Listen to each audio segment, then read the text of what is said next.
Good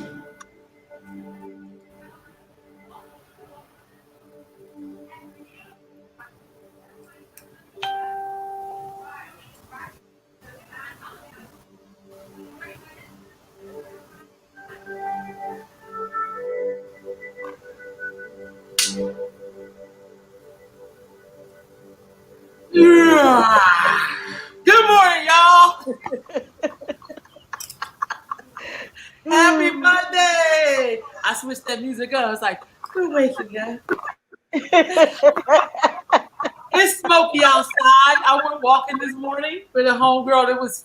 It smelled like it was winter, like everybody was burning their furnaces or something. But it's still very foggy. I mean, very smog or smoke or whatever we call it. And there are over 500 fires burning in California as we speak. So I've been keeping up with this.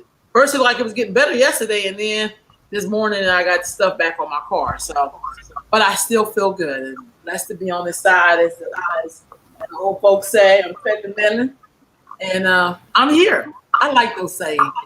What is Fetty? What is that? I think it means you're okay, but does that come from some particular things? Fairly Midland? Yeah, because I'm Fetty. You're not bad, you ain't good, you right there smack in the middle. I love it. I love it. How you doing, Yay? I'm doing great. I'm doing wonderful. I woke up about 4 or 5 times tonight during the night, but I'm fine. Okay. What about you, Ifa Play?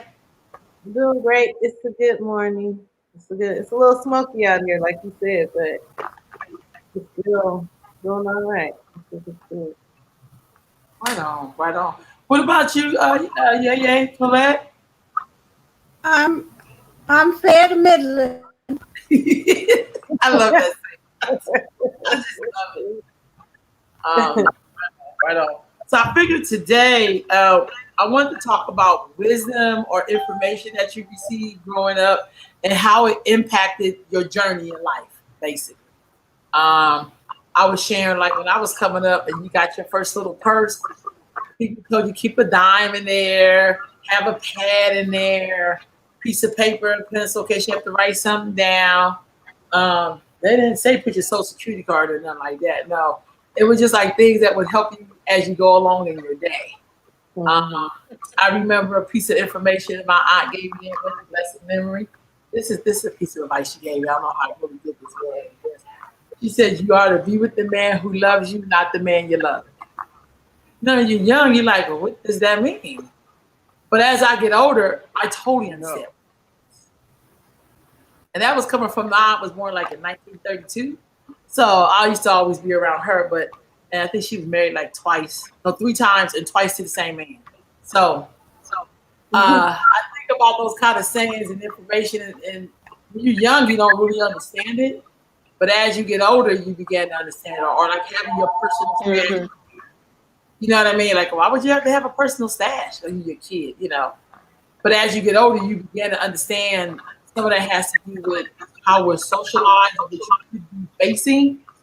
If, somebody don't have the same understanding of relationship, or I remember my mom would always say, you need to find someone who is into family the same way you're into family. Because someone who don't value family is hard to build anything with a person. Like, she would just say little things. I'm like, where does that come from? Not until I got older to understand what she was saying. But when you're young, you don't understand none of that. You know what I mean? What's your thoughts on any information, something that you've gotten before, and now you think back on it and like, wow. And it could be spiritual wisdom, ancestral wisdom, whatever it is. When I was a little girl, my great-grandmother, well, what happened, or as they say, what happened was, we had a gangway, and inside the gangway there was no lights, and you could run down the stairs and then run up the stairs, concrete, right?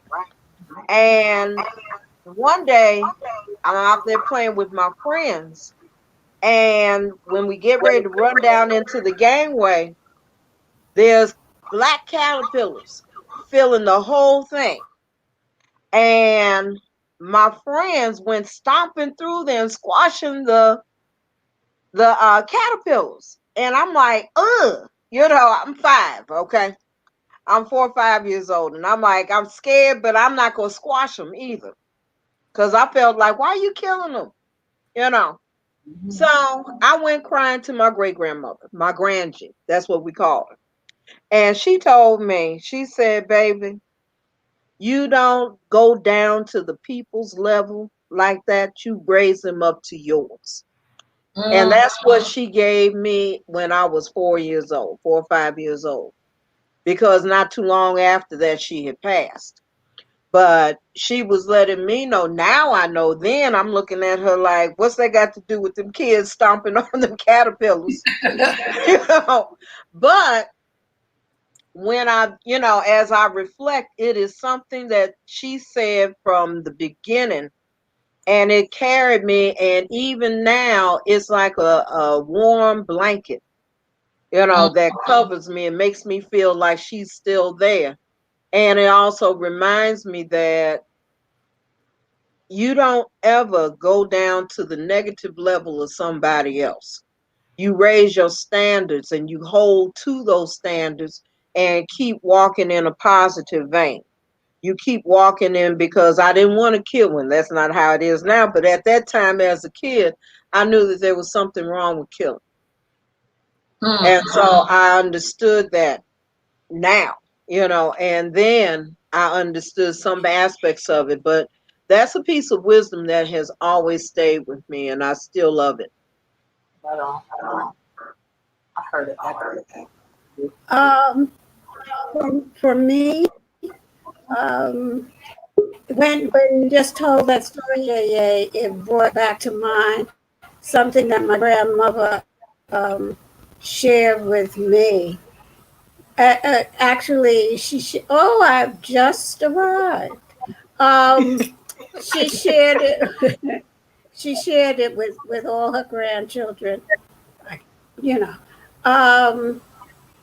She always said, "What's for you, you get. Good, bad, or indifferent. You just got to do your part." And so, of course, at the time, I said, But as I grew, I came to understand what I equate that with is blocking your blessings. Because so often we think that somebody else is in our way. We want to move them out of the way so we can have what we feel that should be ours. But really, it doesn't matter how much someone tries to take your glory or your talent or your whatever it is. If it is for you and you do the work that you are supposed to do or that you can do, the work that you can do, it's yours. It's yours. Nobody can take that away from you. And I share that I shared it with my son and my grandchildren. I say it all the time. What's for you get, good, bad, or indifferent. If you're going to get whatever, as long as you don't block it, as long as you don't block it, nobody can take it away from you. That's true. If they take something away from you, you ain't supposed to have it. So you just say thank you very much, because there's something in here that don't belong to me. When you look at the loves in your life, was there any particular advice you got around love? Yeah, but I never took. Okay. No, I had it too because, but my mother was a very practical and pragmatic woman. My grandmother too, and my great grandmother. And so all of their advice on love life actually revolved around your pocketbook. I truly believe we're daughters of our Jack. Because my mother said for I think it was my 20th birthday, and would have been my 3rd year of marriage. She pretty much had said, gave me a bank account And she told me, take that bank. She put money in it. And she told me, take that bank book and hide it. Don't never let nobody know where your money is, and your last money, don't give it up. So she made, especially when you're married, you always have to have that little piece of money that's your money, not somebody else's, your money. And so I had my bank book, I put it in my book, and put it up on the bookshelf, so if he looked in my purse, he wouldn't be able to find my bank book and know that I had stashed away some money. Okay. And same thing, and I've told the same thing to my daughters. Always have your own money. You have our money, and then you have your money. Okay. And that's the way my mama and grandmama and great grandmama always did things. And we follow too. We must be kissing cousins, because my grandma and my mama told me the same thing. And there were times when I didn't listen, and I sure was sorry, because then you ain't got nothing. Mm-hmm. Not nothing. You ain't got nothing. Nothing. Where do you think some of that stuff came from, though? When you think back on it, I mean, in retrospect. Say that again. Where did you think some of that information turns about? Because you think of like marriage, you're supposed to share everything. Like, where do you think that came from? Like, it's nice to share, but you still, gotta have that European stuff, baby. Africans don't do that. No, it's not about we are a collective, okay? But women are the money people in the family. Yeah. We're the ones that got to do the budgeting. We're the ones that got to do all the shopping and everything else. We're the ones that do the work inside the household. But we also, even with the husband, even when you have a really good husband, okay, and you can. I mean, like, other than provider, my first husband was a very good provider.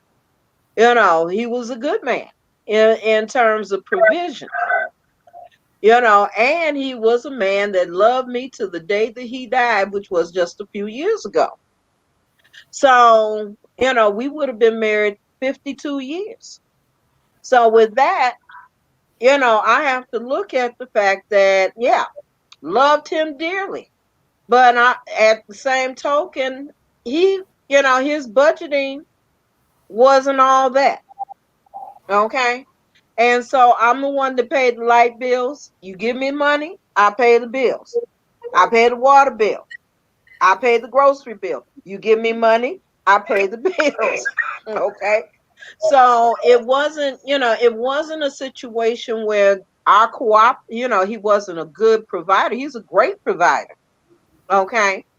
It's just that I also understood that I had to have something to work with. And I was, my mother and my grandmother, they all did the same thing. They had good husbands. My daddy was a good provider. Okay, my grandfather worked, both of my grandfather and my great-grandfather worked on the Pullman Railroad. So they were great providers. Okay, but they used to say, like in Indiana, you stack that iron. Stacking that iron means you brought that cash up in the house and you let your women handle it, because that's our role. His role was to provide. Our role was to handle and make sure that when he came home, he had a home. Can't do it if you ain't got no money. Okay. Mm-hmm. I agree with that. Okay. Okay, here's another question I have along the lines of that. How important in your marriage is intimacy? Intimacy? Intimacy. Very important. Extremely important. Okay. And I ain't talking about sex either. I'm talking straight up about intimacy. Intimacy. Okay? Right. Intimacy and sexuality is two different things. I was going to ask you. Okay. So intimacy is that man that can come up behind you while you are washing dishes and say, "Hey, baby, I like that." Okay. Yes. You know, Yeah. put his hand on his shoulder and tell him, "Hey, baby, I love you." You know, Mhm. and let him feel how much you love him. Okay. Mhm. Intimacy.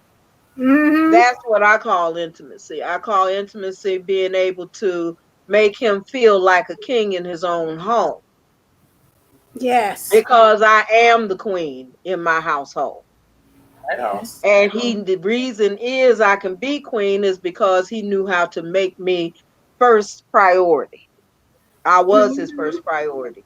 So that saying where loving marry a man that loves you, then marrying a man that's that you in love with. That's Mhm. another one. Yeah. Okay. Because I had that. Okay. So when you've had that, when coming out from anything less than that, you don't want it. Mm. Okay. Yeah. If you know what love is, you don't want like. Okay. Mhm. That's a Mhm. reality. Okay. Yeah. I agree. Hey, that's it. But there are a lot of women who their whole point of being with a man is it's not built on intimacy. It's built on how much the man has, or what he looks like, or what his social status is, and all of that kind of stuff. And for me, I'm here to tell you, as the days go by and the years go roll by, and you look at that same man 35 years from now, and you say, "What the hell I've been doing for the past 35 years? I got all this money, but I ain't got nobody to hold me or cuddle with me, or you know, none of that.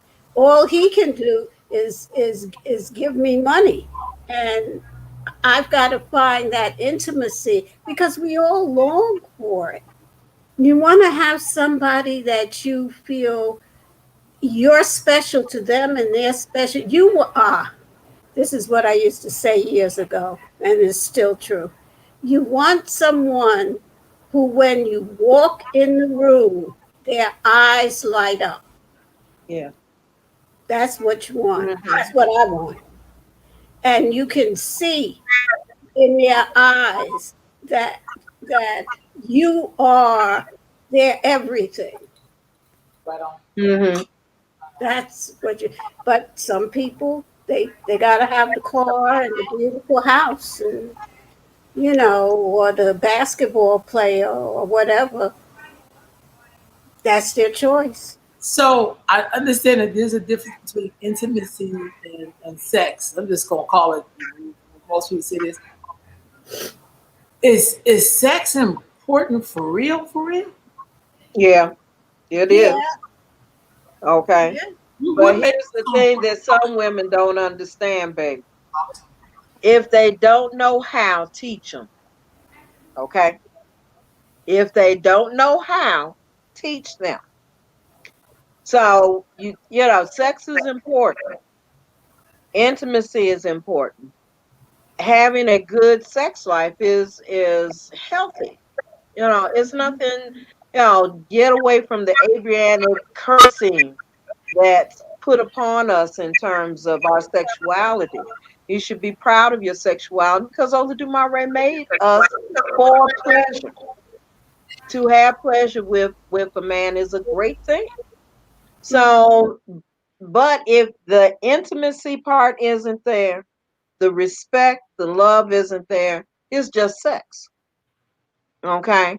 It and could might as well be a booty call as far as I'm concerned. It's like you can have those things and they nice and everything, but at the end of the day, you're gonna be longing for something more. And that's the bottom line. Do you want something more? I'd rather have the more. Whereas if I'm going to have intimacy, a good sex life, okay, then I can have also patience when it comes to helping my partner understand the nuances of knowing how to make love. Because see, making love and screwing is two different things too. Yes, indeed. Okay. So they got to understand what making love really is. And that's also having a healthy understanding of our bodies, having a healthy understanding of our minds. Because I don't want someone that I don't have a relationship with their mind, because that's all part of the sex life as well. You want to be able to have a total relationship with someone. Yeah, that's necessary. Yeah. And it doesn't come in a flash. You got to Mm-mm. work at it. You got to work at it. You got to be dedicated to it. You have to want it. You have to really want to have Mm-hmm. that relationship with that other person. Um, and it sometimes isn't easy. Remember that saying?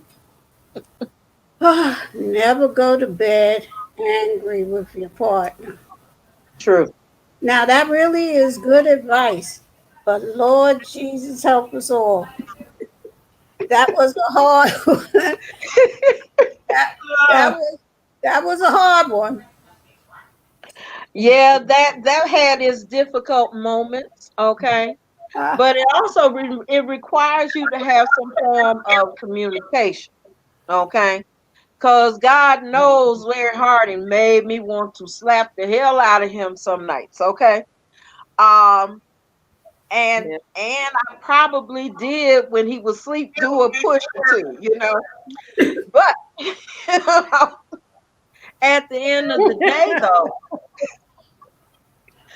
at the end of the day, it's also about communicating. Telling your partner, hey, look, I don't want to go to sleep at night knowing that I'm still got a problem with you. No, that can we have this conversation and have some peace between us? But it's a matter of communication. It's a matter of opening your mouth, your heart, your mind and being vulnerable. Sometimes we're not vulnerable enough. If you're in a good relationship, there should be a safety place, and especially in communication. I shouldn't have to feel like I'm tiptoeing on those eggshells to talk to you. mm-hmm, I mm-hmm. need to have that level of communication. And if I'm tiptoeing and not really feeling this conversation, I should feel safe enough to say, we got a problem. We need to talk. Can you hear me? I need to hear you. A conversation is with, not at. And that's what we want, that's what you want to be able to communicate Mm-hmm. and have that level of understanding between you. If not, you got a problem. Yeah. Because if that's that dude in there and you don't feel safe, I'd say, you know what, you need to re-examine the relationship. Mm-hmm. You know, is it is it possible to be with someone and they're from a different religious background? Yeah, yeah. If you respect each other, respect is my mama said, okay, I don't want your love, I demand your respect. What she taught me, and I've said this before, it made me feel like, damn, my mama don't love me no more, you know. So, but it wasn't that she didn't love me. What she was trying to do was teach me that if you're going to have love, you have to have respect. Respect meaning that they hold you in high esteem. If Mm, and you have to hold them in high esteem. If they're not doing that, then you don't have love. Okay? So that's the first thing. Anything less than that is a problem. Wow. Okay, so what if you're in love with someone and y'all think you can make it, but you're a spiritualist and this person is into the Abrahamic religions, even though sometimes when I look at those things, I can see reminiscing or traces of things that come from traditional spirituality, except for when they say like that's devil worship or you shouldn't burn this or burn that or what, then can it work? Can they work that out? If they're not immature. Okay. And I say that from experience. Okay. Let's say I didn't have one from the Christians, I had one from the Muslims. Okay. Ooh, Lord. Whew. Woo, baby. They were American. Were they American born? What you say? Yeah. No, what I was saying was that with that particular relationship, we had a lot of gems dropping through, cussing one another out in the end, because he felt I had put a root on him. He felt that my Arisha was trying to kill him. My ancestors was trying to do him in. And the truth of it is, they saw something maybe I didn't. Okay. So no, he didn't like that. And unfortunately, the end result was he took my Arisha and threw it out the second floor window. So that was the end of the relationship. What was the attraction between the two of you, though? Oh, girl, he was fine. Oh, okay.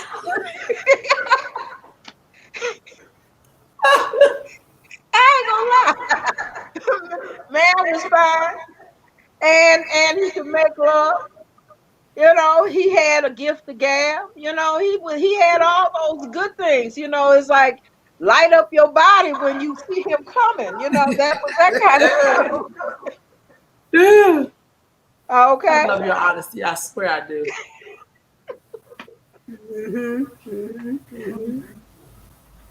However, I didn't look deep enough. Okay. And I did not follow what Ifa told me to do. Okay. I was too busy looking at him. And looking at him and not dealing with his mind deeply enough and his issues deeply enough. And second guessing myself. Okay. And going in and seeing that Ifa is telling me the truth. And no matter what, I gotta follow this. Period. It was, literally, it was a tumultuous relationship. However, it was my greatest lesson. Okay? It was my greatest lesson.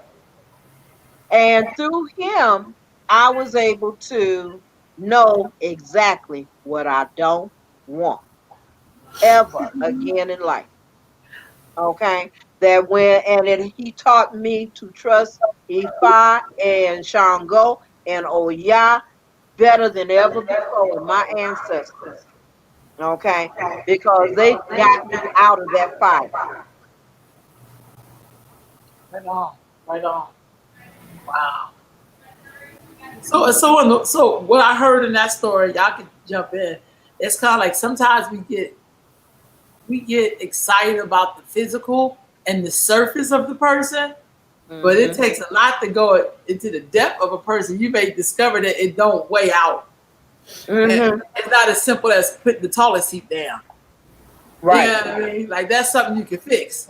But when people are like not feeling what your belief is, and that's the core of who you are, that's the problem. Absolutely. Sometimes, though, that particular person comes into your life for that very reason that Ye said, and that is to shore up your resolve and to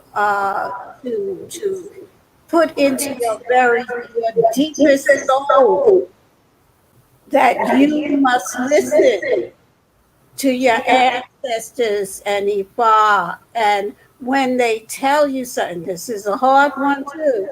When they especially when it comes to a fine looking man, you got to listen to what they have to tell you and to follow it, even though that man is looking mighty good to you.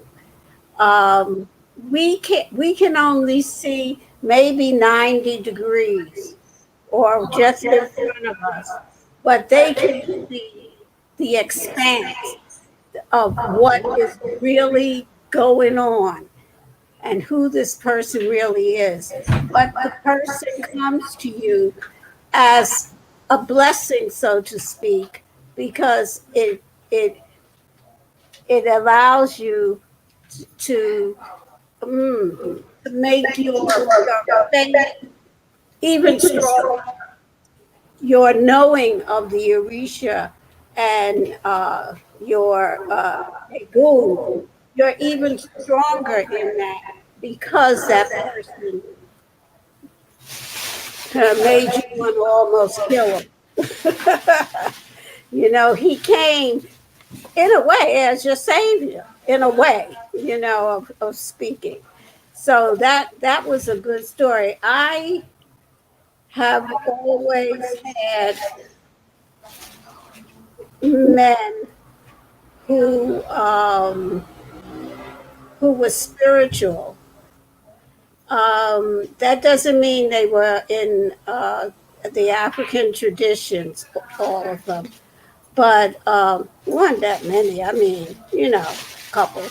Uh, but I always had that. In fact, it was my husband who taught me, truly taught me about giving and what it means to give, and that my job is, if I'm going to give whatever it is, money, clothes, food, time, whatever it is, to another human being, I do not have the right to tell that human being or even ask that human being what they're going to do with the money that I give them.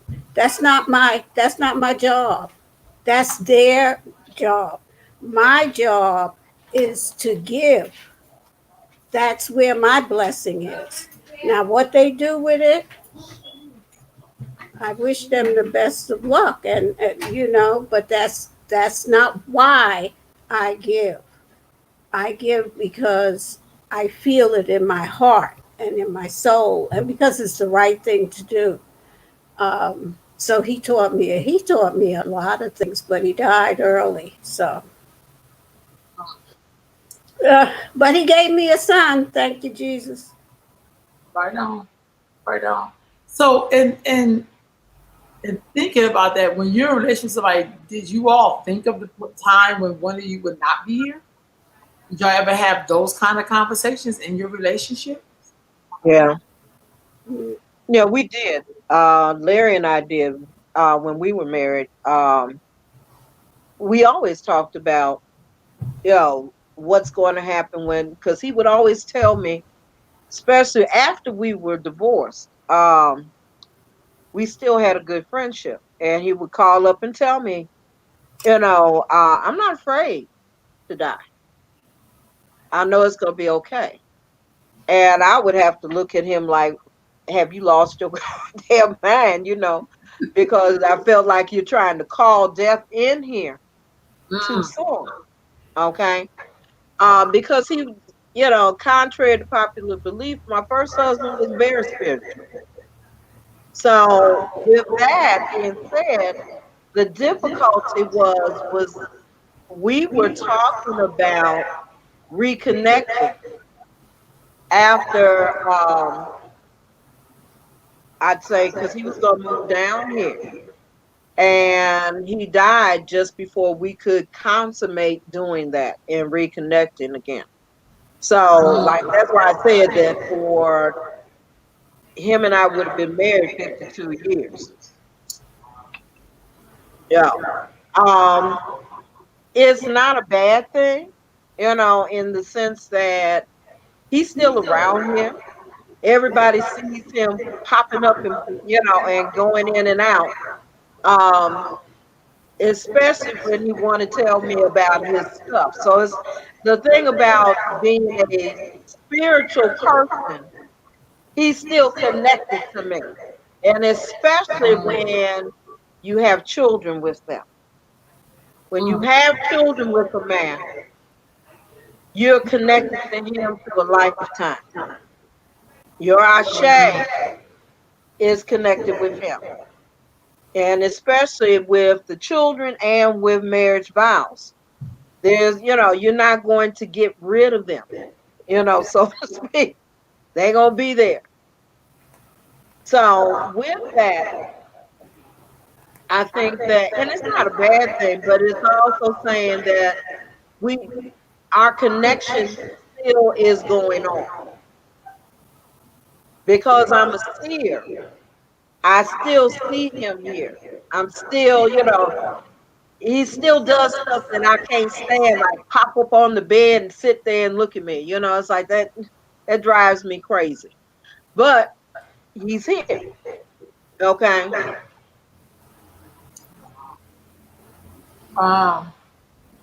Yeah, Paulette, you want to add anything on to that, or?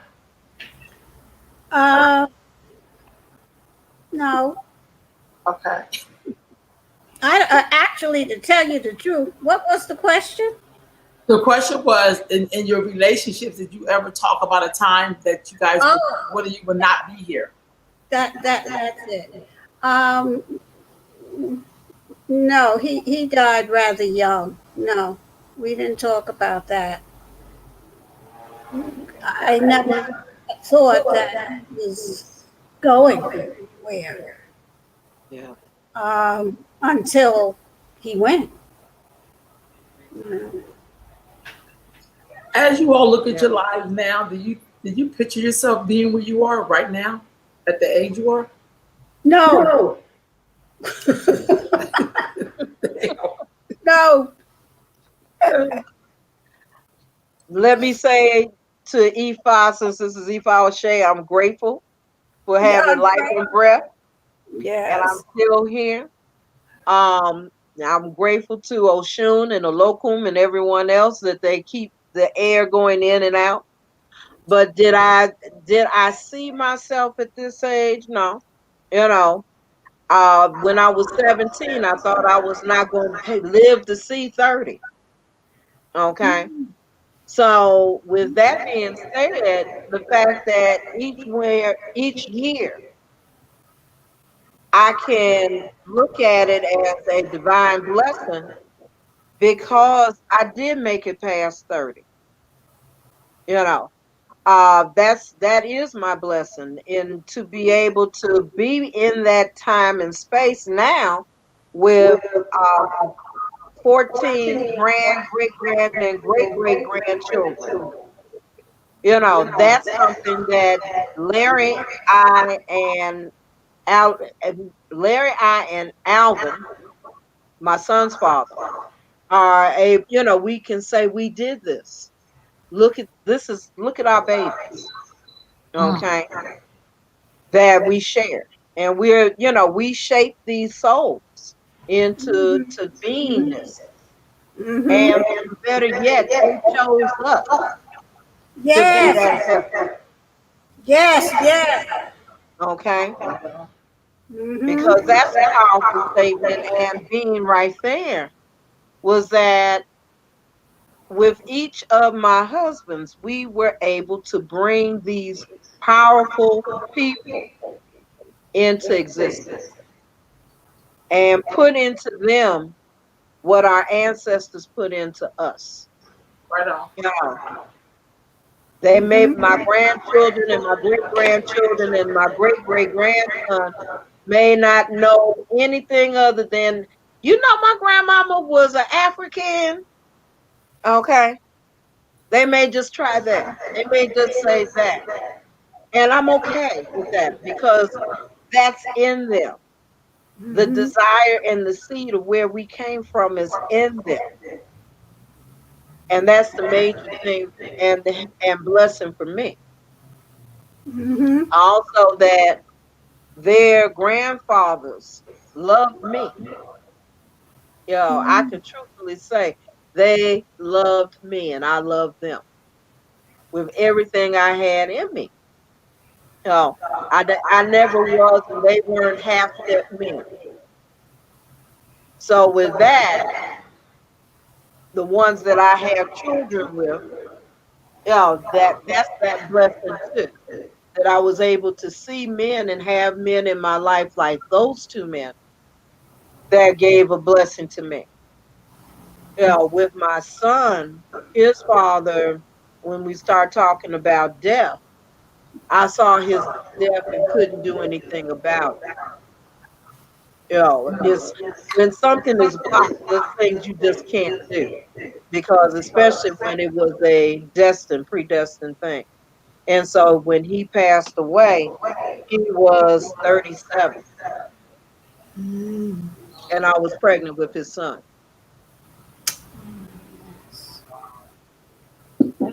So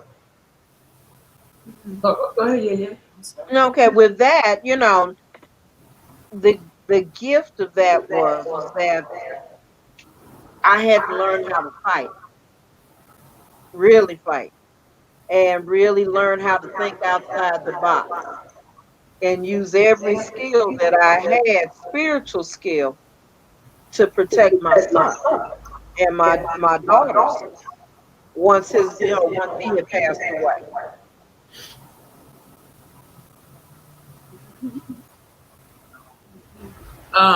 Final question is, as you get older, do you think your connection with your ancestors strengthen more as you get older, or was it always like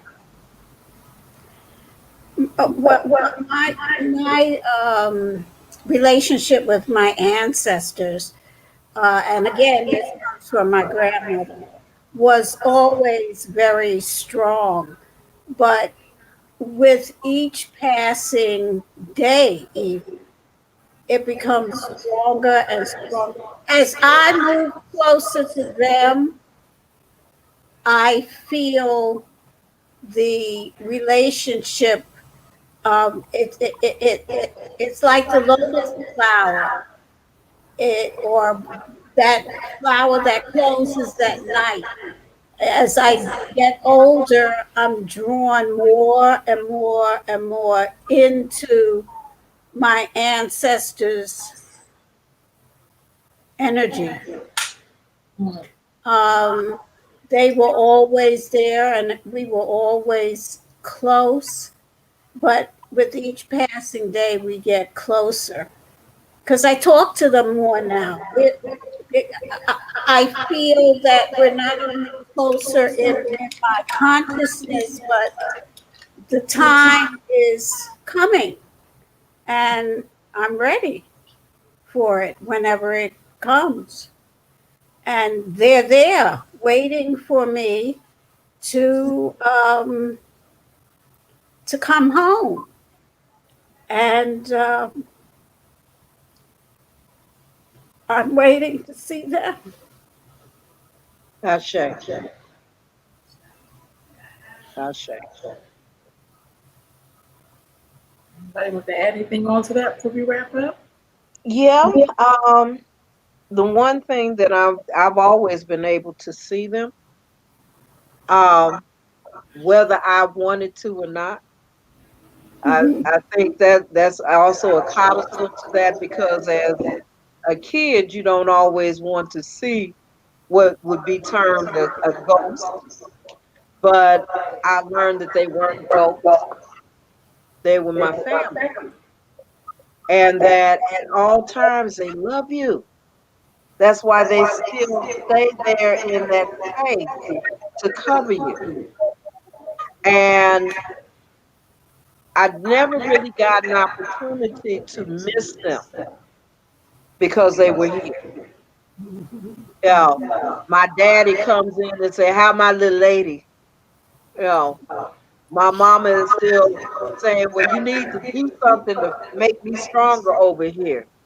You know, so which is why, as an Egungun priest too, I have that connection. I think spiritually, the connection between us and our ancestors gets stronger all the time, and we start to see how we can work together, especially coming from our traditions.